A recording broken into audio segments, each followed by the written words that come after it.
Il est 13 h. Bonjour à tous et merci de votre attention. Voici les titres à la une de l'actualité ce mercredi. Le chef du gouvernement Patrick Hachi s'est rendu hier en début d'après-midi au groupe scolaire Adjamé 6 aux 220 logements. Le chef du gouvernement est allé encourager les élèves de cet établissement à la culture du travail et de l'excellence. Il en a profité pour faire des dons en kits scolaires et table-banc.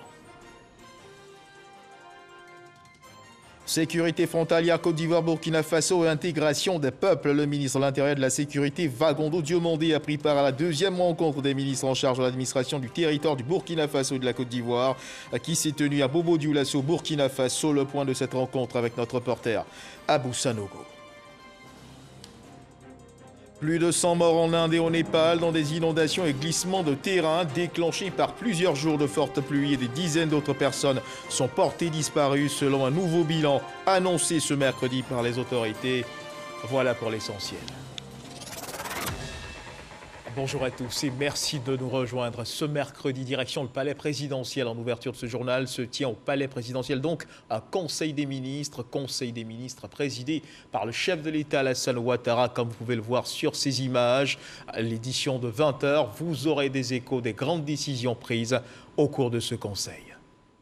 Mais avant, regardons ensemble à cette visite effectuée par le chef du gouvernement Patrick Hachi au groupe scolaire Adjamé 6 aux 220 logements. Le chef du gouvernement est allé encourager les élèves de cet établissement à la culture de l'excellence. Il en a profité pour faire des dons en kits scolaires et table-banc. Ancien élève de l'établissement, cet instant visite a été également l'occasion pour le Premier ministre Patrick Hachi de replonger dans le passé, retrouvant plusieurs anciens camarades de classe. Reportage Alexis Ouedraogo. Jour de classe ordinaire ce mardi au groupe scolaire d'Adjamé 6 aux 220 logements. Du moins jusqu'à l'arrivée à la mi-journée d'un ancien élève, aujourd'hui Premier ministre. Patrick Hachi, à ses côtés son voisin de l'époque, le ministre-gouverneur Moussa Dosso, replonge dans ses salles de classe où il y a 60 ans, il traçait son chemin. Un parcours encore bien conservé dans les archives de l'école. Échange avec les élèves, retrouvailles chaleureuses de certains promotionnaires. Patrick Hachi, petit métis. Moi, c'est comme ça que je l'appelais, petit métis, parce qu'il était timide. Alors nous, notre groupe, là, nos sœurs, là, on vient, quand il est assis comme ça, moi, les récréations surtout, on les taquine et puis, c'est un bon travailleur. Qu'il continue dans ses œuvres. Et les plus édifiés par cette visite restent bien sûr les jeunes élèves. Ça me fait rêver que moi aussi je peux devenir un ministre. Je suis contente pour qu'il est venu. Je suis très heureuse. Et je dis merci à le Premier ministre pour tout ce qu'il a fait pour nous. Je pense que plus tard, je serai ministre. Pour la ministre de l'Éducation nationale, il y a dans ce geste un message fort. Le Premier ministre, par le travail, par la persévérance, par le courage, a pu arriver là où il est. Les débuts sont peut-être difficiles parfois, mais on ne doit pas abdiquer parce que le bonheur peut être devant et c'est le cas de Monsieur le Premier ministre dont nous sommes si fiers pour la Côte d'Ivoire. Effort, travail, constance, résilience, autant de valeurs que prône le chef du gouvernement. Qui l'eût cru que quelque part ici, il y a 60 ans, perdu à Adjamé Est 2, aurait émergé d'une même classe deux ministres et un Premier ministre. Personne. Ça veut dire que pour ces enfants-là, nous sommes venus leur dire, si vous nous voyez, c'est que pour vous, tout cela est également possible. D'où que vous partiez, vous pouvez arriver au niveau le plus élevé. Et le gouvernement entend renforcer son action ces prochaines années en mettant le capital humain au cœur de sa stratégie de développement. Le sentiment que nous avons quand nous arrivons ici et que nous voyons ces enfants-là, c'est de nous dire qu'à notre tour, aujourd'hui, il nous revient de faire en sorte que pour eux, demain soit meilleur qu'aujourd'hui. Patrick Hachi a aussi procédé à plusieurs dons, 315 tables bancs et 400 kits scolaires. Voilà, beaucoup d'émotions pour le chef du gouvernement et on reste dans l'univers éducatif avec les meilleurs élèves des classes de 6e, de 3e et de terminale de l'année scolaire écoulée de la région du Kabadougou qui ont été récompensés par le ministre Adama Kamara. Une façon pour lui de promouvoir l'excellence, une action qu'il entend étendre dans tout le district du Denguélé dans l'avenir. Issa Tchononye. Après le travail, la récompense. C'est ce que vient de matérialiser le ministre Adama Kamara à Odiéné, capitale de la région du Kabadougou, en récompensant les meilleurs élèves. Ainsi sont concernés par cette distinction les meilleurs élèves du primaire, du secondaire et des différents examens du CEPE, BEPC et du bac de l'année scolaire écoulée. Je prends la parole au nom de tous les bénéficiaires pour vous dire merci pour les nombreux cadeaux que nous avons reçus. Mes camarades et moi, vous promettons que nous allons maintenir le cap, sinon faire mieux l'année prochaine, pour vous faire honneur. Une des actions pour apporter la réponse à la pauvreté, c'est le capital humain. Et c'est ce capital humain-là qui, bien formé, va participer à la réalisation de ce noble objectif qui va impacter le plus grand nombre de populations de notre pays. Pour les cadres de la région du Kabadougou, l'école est la base de tout développement.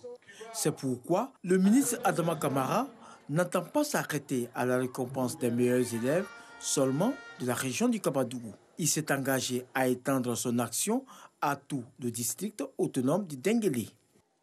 La Fondation Lonassi a engagé des travaux de construction de bâtiments scolaires. Dans plusieurs localités du pays, la livraison de ces infrastructures scolaires a nécessité une tournée des responsables de cette institution d'action sociale. La caravane sociale conduite par la directrice exécutive de la Fondation était à Nambakaka et Fononka. Les populations ont été exhortées à la scolarisation des enfants et à l'établissement de leur acte de naissance. Charles Tatou. Ces constructions de bâtiments scolaires marquent la solidarité de la Fondation Lonassi envers les populations et son soutien aux efforts de l'État dans le domaine éducatif. Les populations rurales du département de Nyakanamadungu ne sont pas en marge de ces dons. Nabanaka et Fonokar, deux villages bénéficiaires. La caravane de cette institution d'action sociale dans les deux localités pour la remise officielle des clés de ces infrastructures scolaires. À Nabanaka, il s'agit de 3 classes maternelles neuves, avec des latrines qui soulagent parents d'élèves et enseignants. Nous sommes en présence d'un joyau. Cette école, elle est sortie d'un magasin de stockage de coton que nous avons créé à l'époque quand j'étais instituteur, pour que les enfants, les mamans en partant à l'école, puissent garder les enfants. Aujourd'hui, les parents ont pris conscience et nous voyons que on a signalé au micro tout à l'heure qu'il y a plus de 70 élèves. C'est un très bon résultat. Le village de Fonoka, lui, est bénéficiaire de 3 classes primaires, avec des latrines plus une cantine scolaire. Vous avez 3 classes, donc il fallait 3 classes en plus pour faire une école. Donc c'est ce que nous avons fait. Cadres et autorités locales exhortent les populations à la scolarisation de leurs enfants et à l'établissement des actes de naissance des enfants. J'exhorte vivement les populations à pouvoir déclarer les enfants à l'état civil parce qu'il faut dire que l'acte de naissance est l'acte juridique qui donne une identité à l'individu. La caravane sociale de la Fondation Lonassi a mis le cap sur Dabakala, continuant sa mission de livraison officielle des infrastructures scolaires aux bénéficiaires. Et on change de registre pour parler cette fois de sécurité, notamment de sécurité frontalière. Côte d'Ivoire, Burkina Faso, intégration des peuples. Le ministre de l'Intérieur et de la Sécurité, Vagondo Diomandé, a pris part à la 2e rencontre des ministres en charge de l'administration du territoire du Burkina Faso et de la Côte d'Ivoire qui s'est tenue à Bobo-Dioulasso au Burkina Faso. Cette rencontre s'inscrit dans le cadre de la mise en œuvre de rencontres périodiques de concertation entre les autorités administratives des frontières du Burkina Faso et de la Côte d'Ivoire. C'est ce que nous rapporte Abou Sanogo. Bobo-Dioulasso dans la région des Hauts-Bassins, République du Faso. Le ministre de l'Intérieur et de la Sécurité, Vagondo Diomandé, à la 2e rencontre des ministres en charge de l'administration du territoire du Faso et de la Côte d'Ivoire. Une rencontre qui s'inscrit dans le cadre de la mise en œuvre de l'accord cadre relatif à l'institutionnalisation de rencontres périodiques de concertation entre les autorités administratives frontalières des 2 pays.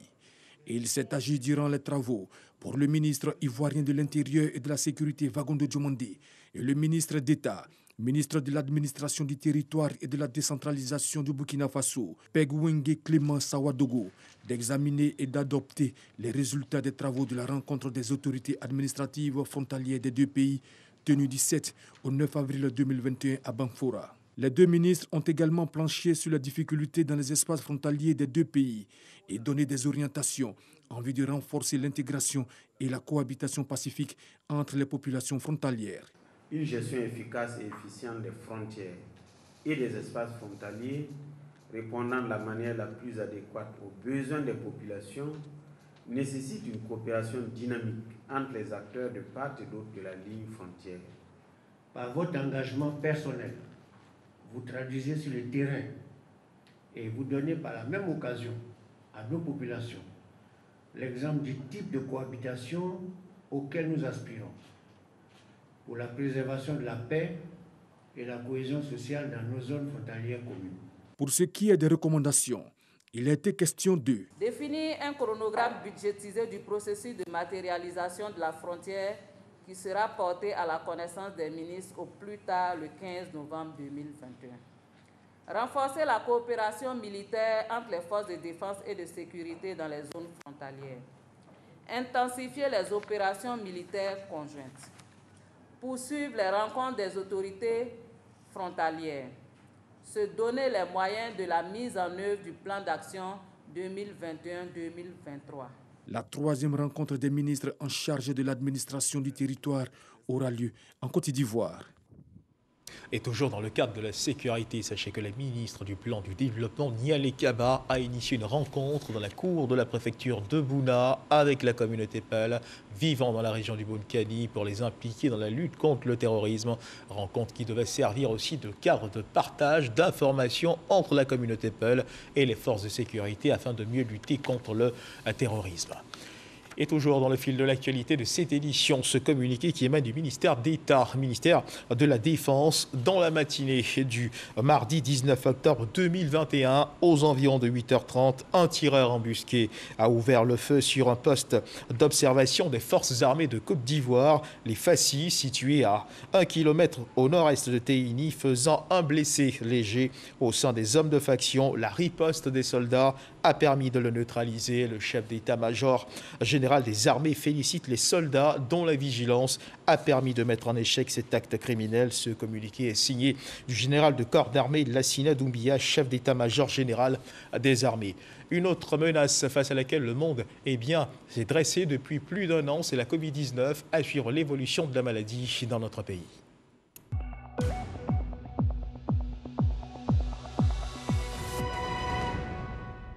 Le ministère de la Santé et de l'Hygiène publique et de la couverture maladie universelle a enregistré hier mardi 19 octobre 2021 17 nouveaux cas de Covid-19 sur 1527 échantillons prélevés, soit 1,1% de cas positifs, 39 guéris et 0 décès. À la date donc du 19 octobre 2021, la Côte d'Ivoire, notre pays, compte donc 61 089 cas confirmés, dont 59 574 personnes guéries, 685 décès et 830 cas actifs. Le nombre total d'échantillons est de 1 064 416.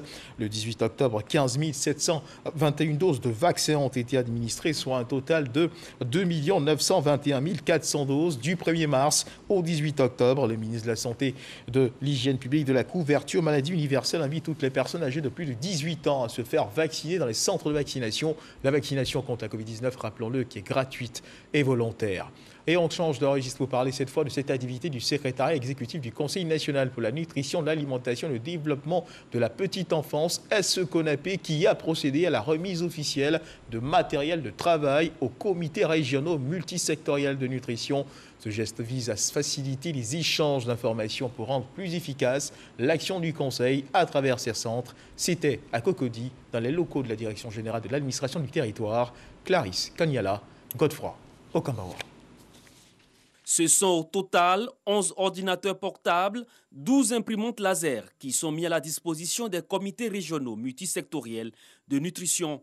Ces matériels d'une valeur de 20 millions de francs CFA viennent régler le problème lié aux appareils vieillissants, défaillants, aussi absents dans certaines régions. Ces équipements seront distribués dans 11 comités régionaux de nutrition sur 14 couverts par le Conseil national pour la nutrition, l'alimentation et le développement de la petite enfance CONAPE. Ces matériels de travail leur permettront de recenser et faire parvenir immédiatement toutes les informations nécessaires pour la lutte contre la malnutrition dans le pays. Je suis heureux parce que je vois cette petite cérémonie comme une reconnaissance du travail de mes collaborateurs sur le terrain auprès du CONAP.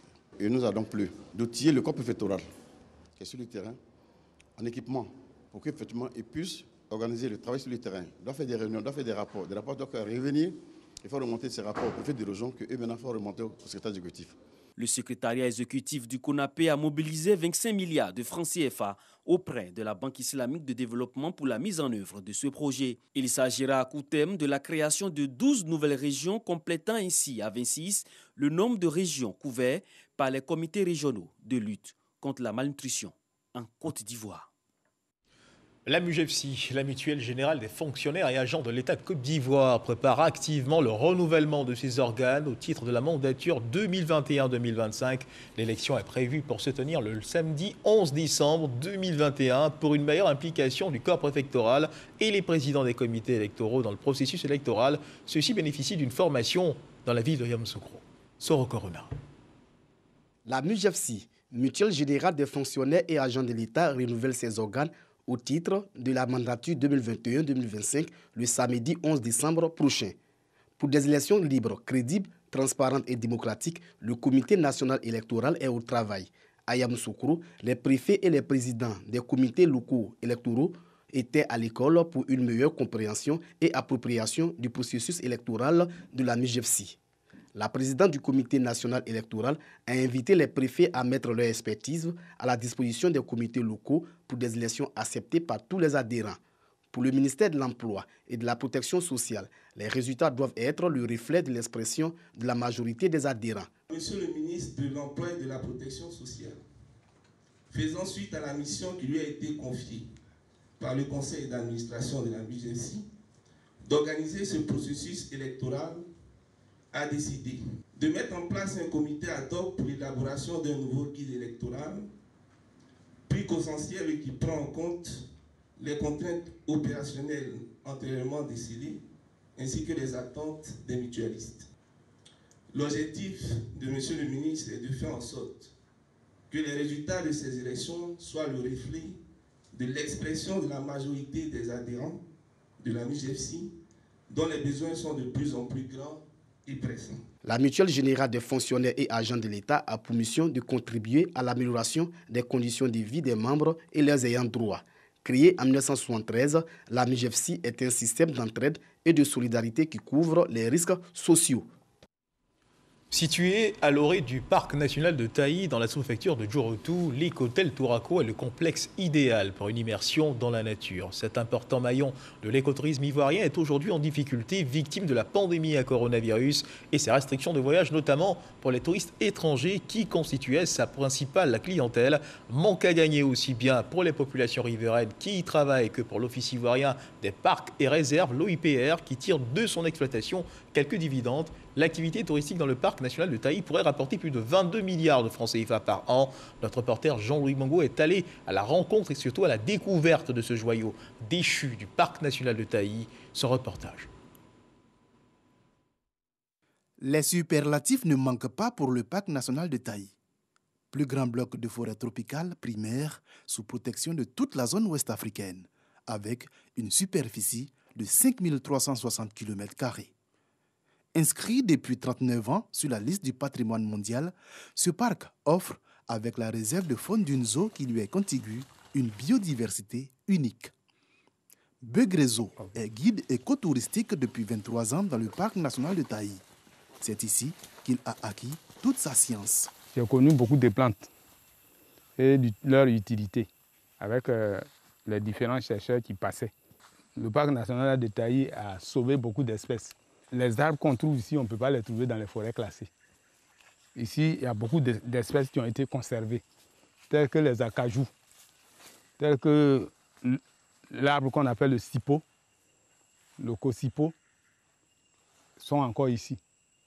Le nombre d'espèces de plantes dans le parc de Taï a été estimé à 1200, avec 273 espèces classifiées comme rares ou endémiques. Conserver les arbres, c'est le meilleur moyen d'équilibrer la nature. Parce qu'il y a des espèces végétales. Si ça manque, certains animaux vont disparaître. Par exemple, l'éléphant qui mange le macoré. Quand il n'y a plus de macoré ici, il sera obligé d'aller ailleurs. La conservation des forêts, la véritable raison d'exister du parc national de Taï. L'autre richesse du parc, sa faune. Près de 1000 espèces animales, dont les fameux colobes rouges et les mangabés, des espèces de singes qui attirent chaque année des centaines de touristes. Pour découvrir ces autres attractions du parc, il faut suivre le guide, ce qui équivaut à parcourir 14 km depuis Taï, dont 11 à pied, marcher à flanc de colline et dans l'eau. Mais surtout, passer la nuit au campement Boyer, en plein cœur de la forêt, sous ses tentes. Grâce au flair de Charles, nous découvrons une famille de colobes rouges. Ils sont en train de s'amuser actuellement. Et la soirée est tombée, donc ils cherchent à dormir. Donc il y a des petits cris, chaque enfant doit rejoindre sa maman. Les mâles aussi courent après les femelles. Une espèce menacée, aussi bien par les hommes que par d'autres animaux. C'est la proie préférée des chimpanzés. Donc les chimpanzés font la chasse, ils capturent les colobes et les mangent. Il y a aussi l'aigle qui chasse aussi les colobes rouges. Ils sont menacés par les braconniers aussi. Les braconniers les chassent parce qu'ils sont bien gros. Pour leur sécurité, les colobes rouges préfèrent rester au sommet des arbres. Pas comme les mangabés, cette autre espèce de primate que nous fait découvrir Charles. Au départ, quand on a commencé, il était au nombre de 35. Voilà. Mais aujourd'hui, ils sont à 60 individus. Et à force de les suivre, ils sont toujours en sécurité. Cette colonie a subi un programme d'habituation à la présence humaine pour les besoins de l'écotourisme. Initiative de la WCF, la World Chimpanzee Foundation, organisme international très à cheval sur les règles sanitaires.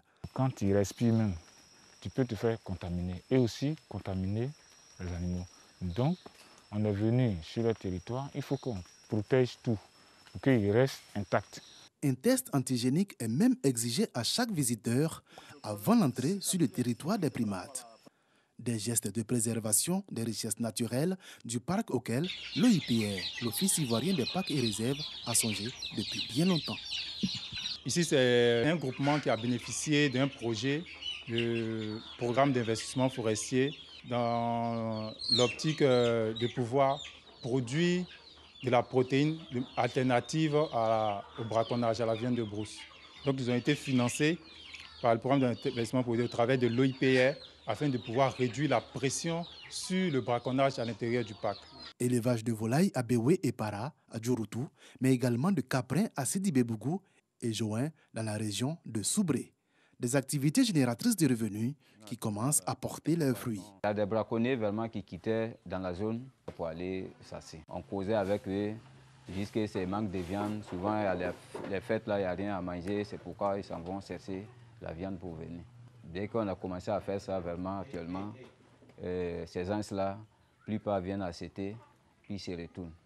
Ces populations riveraines ont été installées grâce au programme d'investissement forestier pour protéger les richesses animales du parc, mais également végétales. À Buyo, dans le village de Tchétali, Emmanuel Kouraï est l'un des pionniers dans la lutte pour la protection des espèces florales du parc. Région gabonesis, en lac local, on appelle ça sako. Alors, sako, on prend ça pour faire la sauce. C'est à cause de ces sako-là que les femmes entrent dans le parc national de Taï pour ramasser les fruits. Son ONG, Conservation Taï, s'est donné pour mission de reproduire hors du parc les plantes prisées par les populations riveraines. J'ai fait la pépinière. Si c'est au moment de planter, on donne gratuitement à la population. Cette année, on a produit 35 000 plants. Depuis une dizaine d'années, Emmanuel Kouraï contribue à freiner le pillage de la flore du parc. Ça se vend cher. Quand quand les coins ont commencé à voler dans le parc national de Taï, mais les gens quittaient au Gabon pour venir payer. Parce que c'est cher. Un sac de 100 kg coûte 100 000 francs.